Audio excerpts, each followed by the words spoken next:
For the most part, I kept what I was going to do a secret because I was still in the process of developing my idea until like yesterday morning. And basically what I came up with is, there's so many things that I'm not good at. I'm fairly good at making people laugh. So I decided I was going to try and make you all laugh. And if I don't, I'm sorry. If I do, you're welcome. Okay?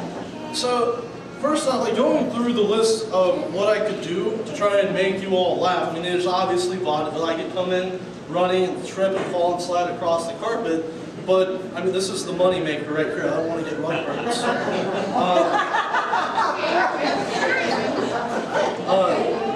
So then I started going through the list of what guys did in the past here, like Father Victor. He won your hearts over with the love song he wrote for his girlfriend as he broke up with her to go to seminary. My experience with music is very, very limited, partly because I'm tone deaf.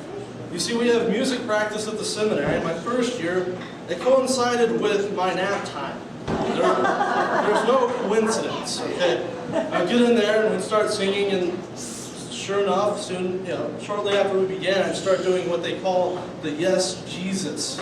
It's where you do this. Yes, Jesus. Yes, Jesus. And a few seconds after that, I'd be out. And I'd wake up at the end and be like, oh, that was a great music practice. I don't remember what we did, but it was good. Second year, I decided to be more attentive and try and not nap. And I realized that as we would sing the songs, our music director would say, that sounded awful. We need to sing that again. Tenors, you do this, bass, you do that. We'd sing it again, I'd be like, that sounded the same to me. I have no idea what the difference was. So I don't know what was going on. So obviously music was crossed off the list. And that same thing with what Zach did. He did the Gregorian chant. Again, music, not good with that. So I started thinking about what Deacon Anthony did last year with the blow darts. And my family has a saying that we repeat quite often. It goes along the lines of, if not for bad luck, we'd have no luck at all. So if I would get up there with the blow dart and I'd aim, as I would inhale, I would have my mouth on the tube, and it would go straight down my throat, and I wouldn't end well. We all know that. Now, as I saw in the news the other day, there's a kid who was on a car ride and he was coughing profusely. And his parents were like, hey, Billy, why are you coughing? What's wrong?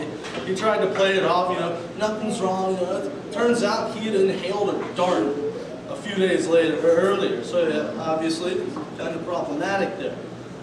So then I started talking with Father, and he suggested a couple of things that I could do. I could balance. I'm physically incapable of balancing. I have 3 toes on each foot that do not touch the ground. I can be standing in place, lift a foot up, and then be like this in an instant. And it's not me trying, it's actually what happens. I was bad at football for a number of reasons. That's one, I couldn't balance.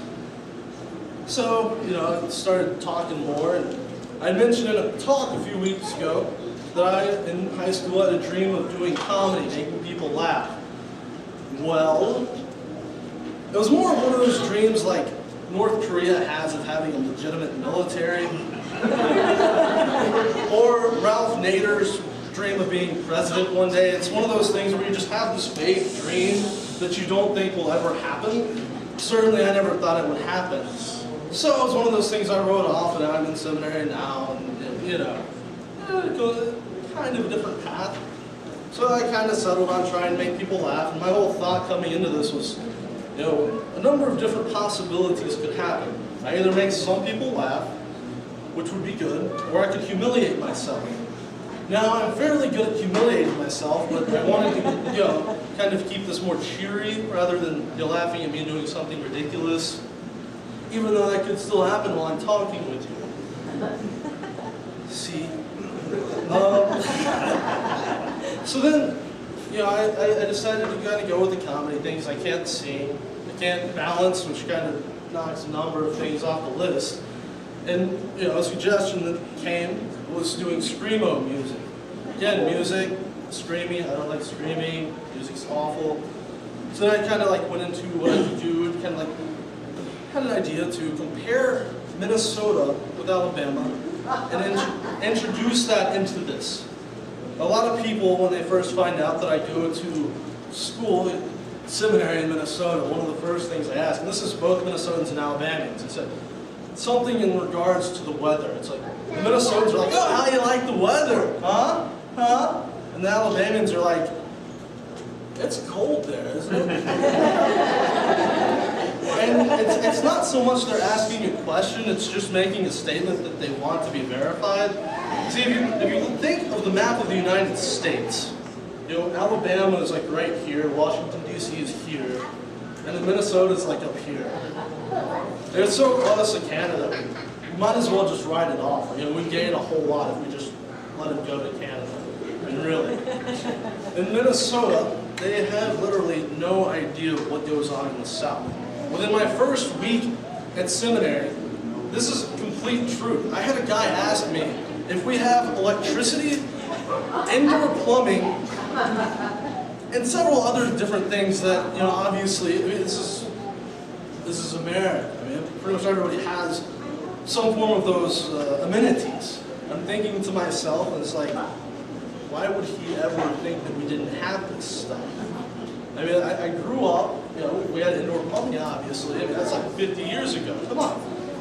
Well, I started talking with my dad about this, and he says, so, Sam, what did you tell him when he asked? And I said, well, you know, Dad, I told him the truth. I mean, I can't lie to him. He says, no! Why'd you do that? I said, what are you talking about? He says, Sam, we don't want them coming down here.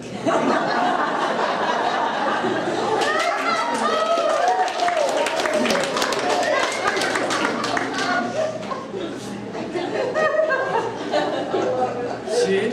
Exactly. I don't know if that's for me. It's probably not. I mean, we don't, you know, Yankees. Yeah. But anyway, kind of going back to that, you know, in the South, we love our food. We love food, we love flavor, we love everything to do with that. And the North, they don't care about flavor. If anything, they use salt sparingly. In the South, we're like, is there salt on it? And he's like, it tastes like it needs more salt. Is there salt on it? Are you sure there's not salt on it? I think we should put some more salt on it. You put more salt on it, it's good. I mean, in the South, we live to eat. In the North, they eat to live. I tell you this, one time I was flying from Minnesota down south. I got this chicken sandwich in Minnesota. The same chicken sandwich I got in the South later that day. It's like, you know, I'm going to do a little experiment here. The chicken sandwich I got in Minnesota was about this big. See? About this. This is the same sandwich, literally the same sandwich, the same restaurant, chain. In the South, it's like this. They see this thing and they're like, yeah, you eat unhealthy down there, you know, you're going to die an early death. It's like, well, you know what? You live in Minnesota. Okay, I don't know what you're trying to tell me. If I was in Minnesota, you know, I would try to get an early death by eating unhealthy stuff. I don't know why you want to prolong living in that state. I'm sorry if anybody loves the state. And then, so that's basically the differences between Minnesota and Alabama. Obviously, there's a, you know, we have the southern drawl. They have the Minnesotan accent, which is heavily accenting the vowels. A, O, you know, don't you know, you betcha, your hoser, these things like that. In the South, we kind of like talk in a more lazy, laid-back fashion because we like to enjoy life. There's no, you know, but one of the, I forgot what I was going to say. Isn't that how it works? It's okay, I may remember it. Yeah, that's rough. Isn't that how it goes, though? That's okay. I made some of you laugh, so that's good, right?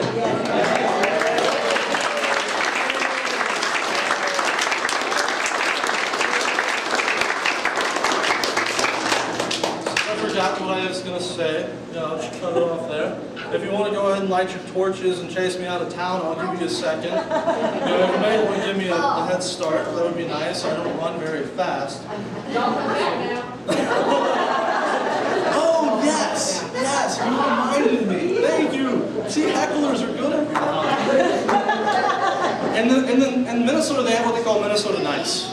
And it's not actually nice. It's passive aggressive. And essentially the way this is, what this is like, say I see Ricky sitting here, and that's my spot. Okay, he's sitting in my spot. I'm not going to come up to him and say, hey, get out of my spot. No, it doesn't work that way. They come up to you and they're like, it's a pretty nice spot you're sitting in there. Yeah, I really like that spot. You know, that's really nice. You get quite a view there. You get to see everything happen, everything going on like that. They don't ever say that they want the spot. They're just going to say everything about the spot that's nice. So you just got to think, do you want to sit here? And they're like, yeah, that'd be great. I have found the perfect antidote for this. Whenever someone acts passive-aggressive to me, I ignore them until they become aggressive, which doesn't seem like a very good idea. But they're passive-aggressive as it is. So when they become aggressive, it's more like us just going up to someone politely and saying, hey, could you move, please? Or it's something like that. It's not like, hey, get out of my spot or I'll beat you out back. It's nothing like that. In the South, we have Southern hospitality. Every year, we have the new men at my seminary come down to Mobile for a mission trip. And every year, without fail, on average, they gain about 10 pounds in 10 days. This is not an exaggeration. I had a guy come and tell me, literally, he gained 10 pounds from coming to the South. He's like, how did you do that? He's like, well, they gave me fried chicken, gumbo, red beans. Yeah, red bean and rice like 3 times. He's like, well, see, now you know what you're missing. They still look down on us. It's okay. They're north of us. Leave them there. Thank you.